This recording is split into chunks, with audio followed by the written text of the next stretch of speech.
tudo bem? Um grande abraço para você, meus amigos, minhas amigas. Meu nome é Edmar Santos, eu sou médico cardiologista e é um grande prazer estar falando com vocês mais essa vez, né? Hoje eu vou discorrer um pouco sobre diabetes, mas antes de mais nada, gostaria que você, se gostar do vídeo, dê um like, passe para seus colegas e também assine o canal, ative aí o sininho, porque você é avisado de todos os vídeos que vão para o ar quando a gente faz, tá bom? Bom, diabetes, mas por que se fala tanto de diabetes atualmente?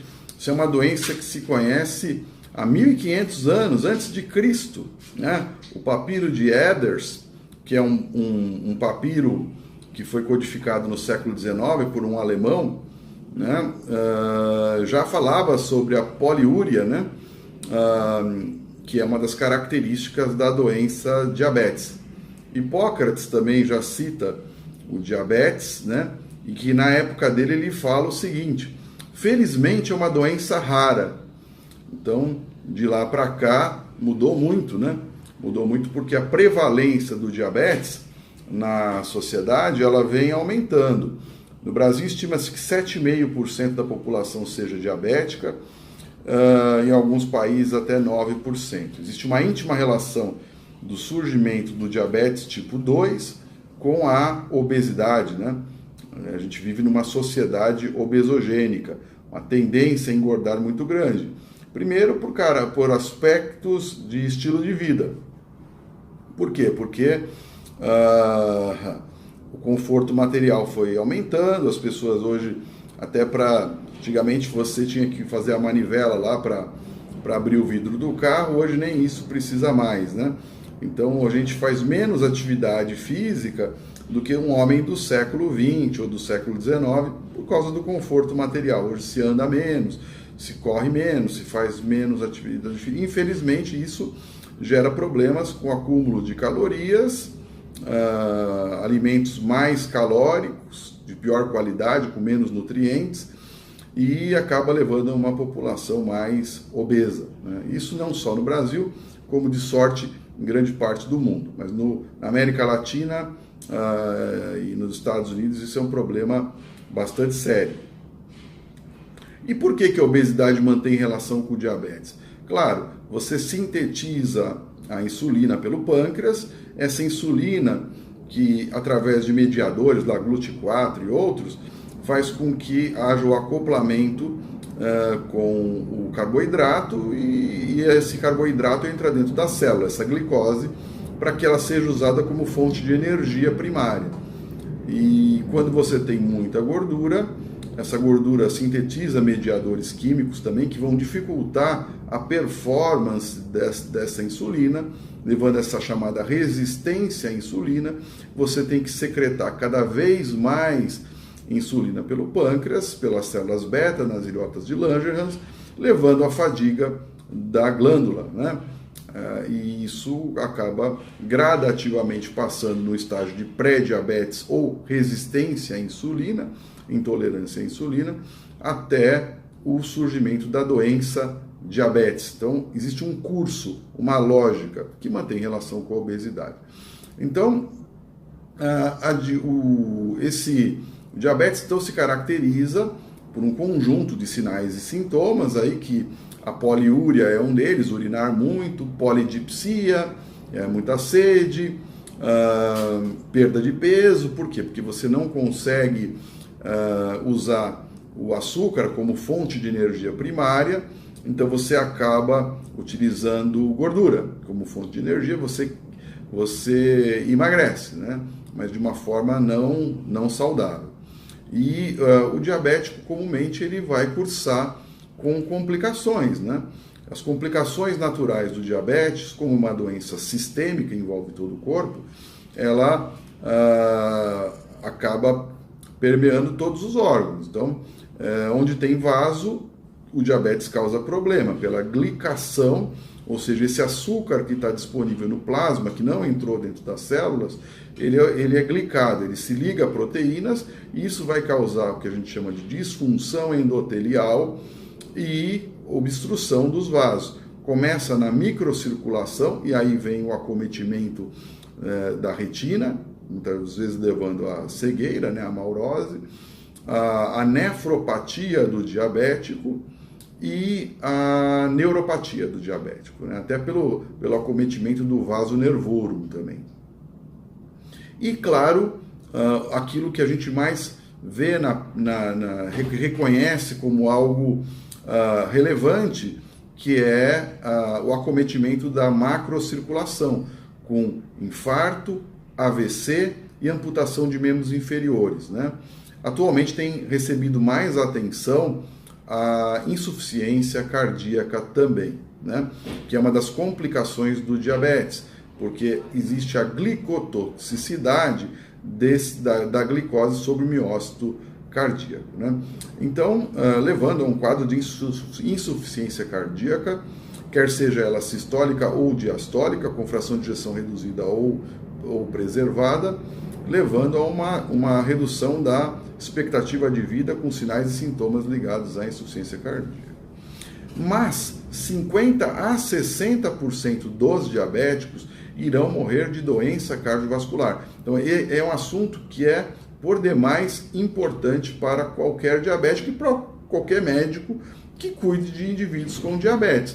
Haja vista que é altamente prevalente, como a gente falou, e a tendência é aumentar na população, porque a ideia é que cada vez mais a população ganhe peso.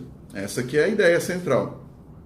Bom, nesse mundo mais moderno, foram desenvolvidos vários estudos para entender melhor o diabetes e essa relação com a doença cardiovascular. Um deles se chamou UKPDS, United Kingdom Prospective Diabetes Study. Foi um estudo feito no Reino Unido, conduzido pelo pessoal de Oxford. O professor David Matthews foi um dos coordenadores, e eles chegaram à conclusão, isso começou no final dos anos 70, chegaram à conclusão de que você, tratando diabéticos recém-diagnosticados, você tinha redução de eventos microvasculares em uma década. E somente tinha redução de eventos macrovasculares, aqueles que eu acabei de citar para vocês, após a segunda década, e mesmo assim muito pouco. Portanto, os tratamentos até então empreendidos, eles eram pouco eficazes no que diz respeito à redução de eventos macrovasculares. Repito, infarto, AVC, amputação de membros inferiores e morte cardiovascular. Muito bem. Nesse contexto do KPDS, surge um estudo chamado STENO-2. O estudo STENO-2, ele ensinou para a gente o quê? Que conseguiríamos reduzir eventos macrovasculares, sim, desde que controlássemos, além da hemoglobina glicada, a pressão arterial e o nível de LDL colesterol. Nesse ensaio, inclusive, a redução da pressão arterial no indivíduo diabético era mais importante do que a própria redução da glicada. Não que não se deva reduzir a glicada, obviamente a doença, diabetes, é uma doença que, por natureza, é uma doença metabólica, né? Mas daí ficou a ideia de que o indivíduo tem que ser, o tratamento dele deve ser otimizado, ou seja, controlar adequadamente a pressão arterial, muitas vezes o antipertensivo de preferência BRA ou IECA, porque ele confere também uma proteção renal nesses indivíduos que vão ter ou podem vir a ter a doença renal em concomitância com diabetes, e a proteção cardiovascular que esses fármacos também promovem. Eu uso também de estatinas, porque as estatinas, elas, apesar de aumentarem um pouco a resistência à insulina, isso está bem demonstrado na literatura, para cada um diabetes causado pelas estatinas, eu vou salvar 5 vidas cardiovasculares em indivíduos diabéticos. Portanto, todas as sociedades mais sérias do mundo, a ADA, American Diabetes Association, a Sociedade Brasileira de Diabetes, a EASD, que é a Sociedade Europeia de Diabetes, recomendam o uso da estatina em indivíduos diabéticos, porque eles são vistos no mundo cardiovascular como indivíduos de alto risco. E aspirina? Aspirina, o ano passado, no congresso em Munique, no ESC, European Society of Cardiology, ele estudou exatamente indivíduos diabéticos em regime de prevenção primária, eles poderiam se beneficiar ou não do uso da aspirina. E a resposta é não, não há benefício, então não há uma indicação do uso da aspirina preventivo para esse grupo de pacientes, né? Depois do Steno 2, continuaram surgindo moléculas novas classes de droga para diabetes, e em 2008 surge uma meta-análise feita pelo professor Steven Nissen, que ele é amado por uns, odiado por outros. Eu particularmente gosto muito do professor Steven Nissen, e ele fez uma avaliação da rosiglitazona, uma glitazona, essa meta-análise, e o risco cardiovascular. E o professor Nissen conseguiu demonstrar que o uso da rosiglitazona aumentava o risco cardiovascular sobremaneira. De tal sorte que, a partir dessa meta-análise, a FDA, em 2008, essa publicação foi de 2007, recomendou que qualquer produto para diabetes, para entrar no mercado, era necessário um estudo que comprovasse a segurança cardiovascular, né? E assim foi feito. A gente já sabia de antemão que metformina, as sulfas, né? Elas não faziam essa redução, até pelo KPDS já tinha demonstrado isso. Haviam também outros estudos que também iam nessa mesma direção. Mas alguns estudos foram feitos principalmente com inibidores DPP4, né? Esses inibidores agem lá nas incretinas, né? E aí mostraram-se neutros, todos eles. O Savor, o Tecos e outros, que foram feitos com várias moléculas desta classe, eles não mostraram benefício, foram seguros, evidentemente foram seguros. Carmelina foi o último com a Lina, mas eles mostraram segurança, é bem verdade, mas não mostraram redução de desfechos cardiovasculares, o chamado MACE, que a combinação é um combinado de infarto não fatal, AVC não fatal e morte cardiovascular. Por que usam esse combinado? Que ele não é uma coisa absoluta, propriamente dita. Não, é porque, na verdade, quando você combina desfechos, fica mais fácil de você demonstrar alguma coisa, sobretudo em pacientes mais graves. Então, o teu tempo de estudo ele pode ser mais curto, que você tem um número de eventos suficientes para haver uma diferença estatística e ter um poder estatístico de análise daquilo que está sendo testado, né? Haver diferença entre A e B, né? Para refutar a hipótese nula. Muito bem. Então, nesse universo, inibidores de DPP4, apesar de serem ótimas drogas, pioglitazona também e tal, para redução de eventos macrovasculares, que era o principal problema do indivíduo com diabetes, não mostrou resultado. Até que no EASD de Estocolmo houve um estudo chamado EMPA-REG, e o EMPA-REG ele conseguiu sim demonstrar redução de desfecho cardiovascular, redução de MACE, redução de internação hospitalar por insuficiência cardíaca e melhora de perfil renal, ou seja, retardava a evolução da insuficiência renal, retardando também eventos relacionados à albuminúria, né, que marca então a falência da capacidade de filtração glomerular renal, né? Então, outros fármacos dessa mesma classe também foram estudados e demonstraram resultados muito similares. O caso da canaglifosina no estudo Canvas e, por último, o DECLARE. O DECLARE não atingiu o MACE, mas bateu ali na trave. Então, se demorasse 1 mês ou 2 a mais o estudo, conseguiria demonstrar. Mas quando você faz análise de subgrupos, você vai ver que nos pacientes que já tinham tido infarto, eles realmente tiveram redução de MACE. Assim como indivíduos que já tinham insuficiência cardíaca com fração de ejeção reduzida também tiveram. Então, quanto mais graves eram os pacientes, mais se aproximavam do resultado do EMPA-REG, que eram só doentes cardíacos, que foram 7 mil pessoas avaliadas, já no DECLAR foram 17 mil, das quais 7 mil aproximadamente eram de prevenção secundária. Então, os resultados são muito parecidos. Podemos dizer que seja sim um efeito de classe e por isso que as sociedades internacionais já colocam nas diretrizes de recomendação para pacientes com insuficiência cardíaca e diabetes, para prevenção secundária e diabetes. Por quê? Porque essa classe de drogas confere sim esse tipo de proteção e ela confere essa proteção de modo precoce, de modo rápido, né? A partir de 3, 4 meses você já tem redução de eventos. É muito claro isso na curva Kaplan-Meier, que a gente chama. Então abre uma boca de jacaré muito precocemente. O que não ocorre com os análogos GLP-1, esses remédios que o pessoal usa muito para emagrecer, que é a liraglutida, e agora vai chegar no Brasil, ou chegou no Brasil, a semaglutida, né? Que são remédios para diabetes, mas também são utilizados para emagrecer on-label, não é off-label não é fora da bula.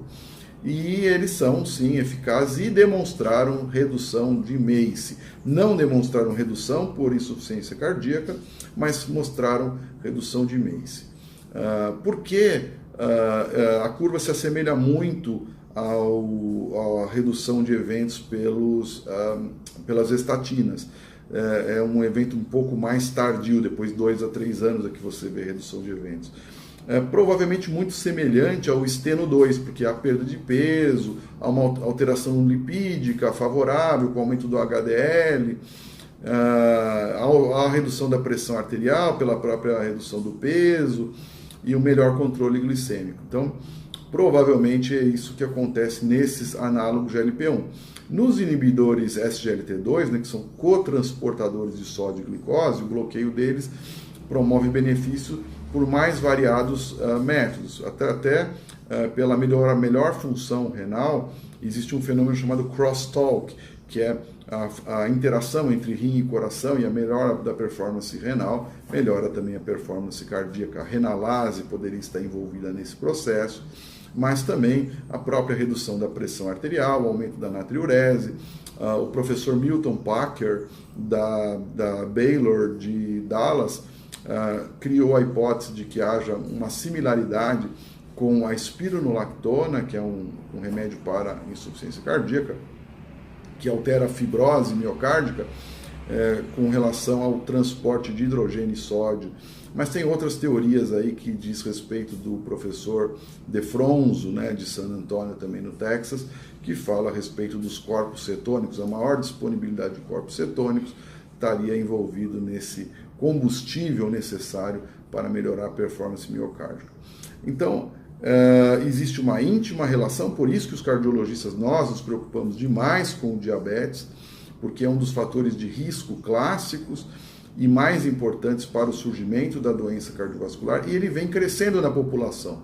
Então a gente tem que ficar de olho, tentar evitar o máximo possível o surgimento do diabetes, de tal sorte a tentar mudar o estilo de vida do indivíduo, não é?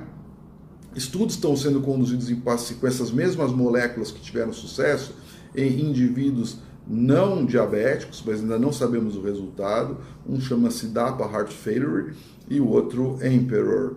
Mas basicamente é isso.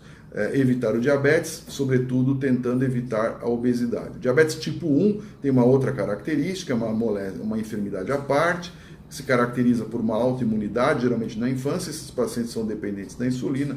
Tem uma outra enfermidade muito menos prevalente do que o diabetes tipo 2. Tá bom? Continuo de olho em você, um grande abraço, até breve.